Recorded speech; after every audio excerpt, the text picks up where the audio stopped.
Hey guys, here's my pick for the top 5 Denzel Washington movies. As always, enjoy!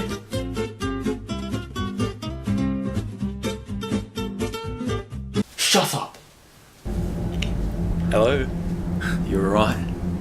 I've got your mate here. He knows a lot about you, you know. And I'm gonna have him dead if you don't get me what I want. I want ice cream. Now.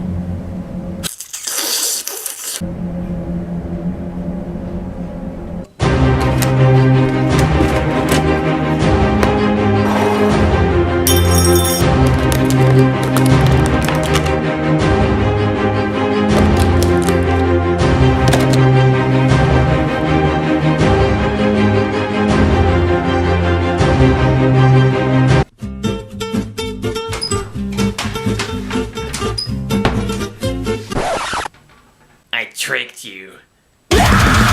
The number 5 pick was again the hardest to choose when it came to the top 5 list. However, The Taking of Pelham 123 was the movie I thought that deserved the place. Denzel is your average working dispatcher on a train line who is more than often regular days at his work schedule. That is until John Travolta and his gang decide to hold up a whole train carriage at ransom for $10 million. Travolta is stubborn in nature and refuses to talk to anyone else but Denzel, putting him in a very in-charge position that he isn't necessarily used to in his role as a dispatcher. Travolta begins to get more and more frustrated for the money to arrive with his impatience about to explode near the end of the movie. Denzel is great in this movie and he provides his usual audacity of seducing the bad guys down and maintaining situations marvellously. However, some of the chemistry between him and Travolta really stole the show at some points of the movie. The whole presence of the movie is filled with intense scenes from start to finish and you won't find yourself bored at all if you provide an interest for what's going on. A very promising start to the list with even better movies to follow. How fucking much?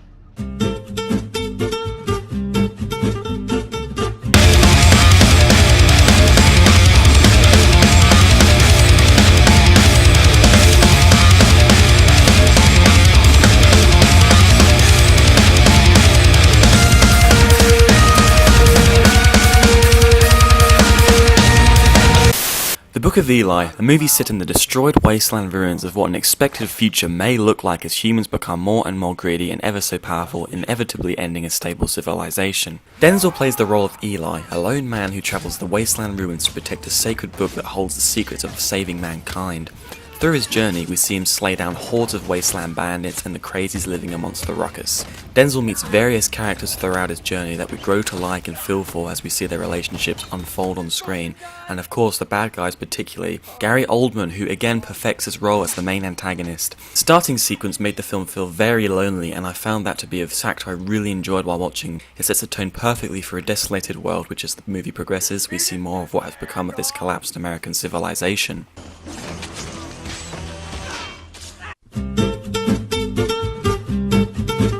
What? This isn't a plane, it's a car, you dick. Oh, it. Hey, this is Narrator Guy, and this time I've got swag.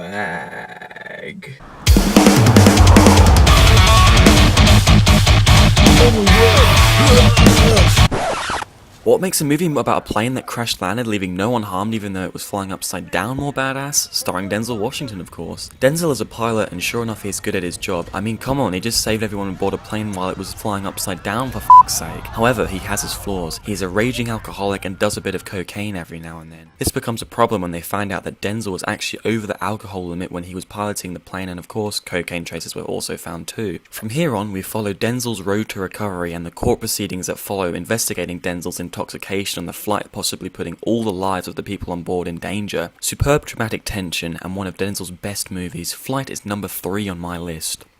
Little Cocoa Puff, buddy.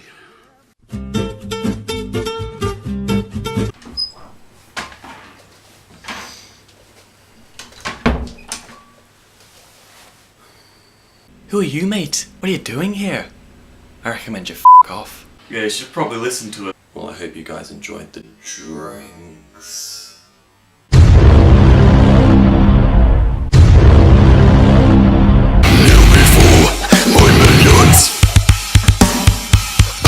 The most recent Denzel film to come out happened to be one of the best ones in his career. The Equalizer makes a deserving second place on my list. Denzel is a man who has a questionable past and decides to settle for an ordinary and quiet life. It is through that he meets a young girl at a coffee shop, to which he later finds out she's being used for underage prostitution and is in control of Russian gangsters. Denzel, of course, can't stand for this and has to help. He uses his skills acquired from his past to delve into the world of violence and corruption once more to sort these villains out for good. The film is relatively slow for the first hour or so as it builds the story, but soon after it becomes a bloodbath of Denzel taking out the informed criminals in a series of awesome fights and just genuine great action scenes. Highly recommended movie to watch if you're a fan of Denzel movies or you just need a solid action movie to watch.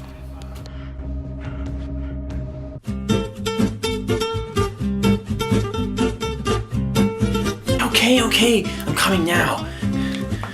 Yes.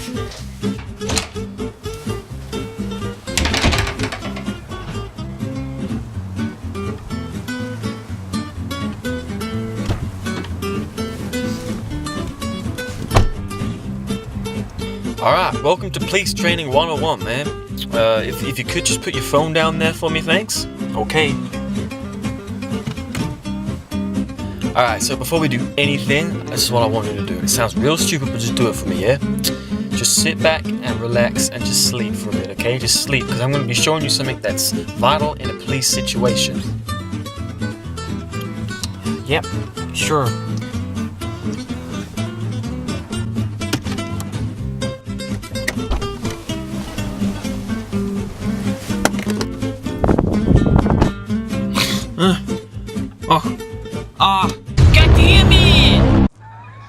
Number 1, yes, very typical decision choosing Training Day, but it really is that good.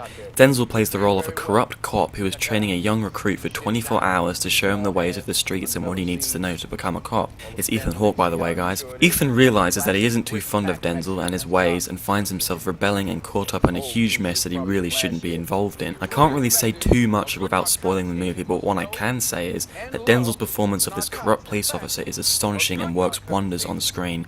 Hell, Denzel won an Academy Award for Best Actor that year, so what are you waiting for? Go see it now. Nope, you are. The editing sucks, man. You should probably get better at it. Just saying. Oh, this is awkward. Yeah.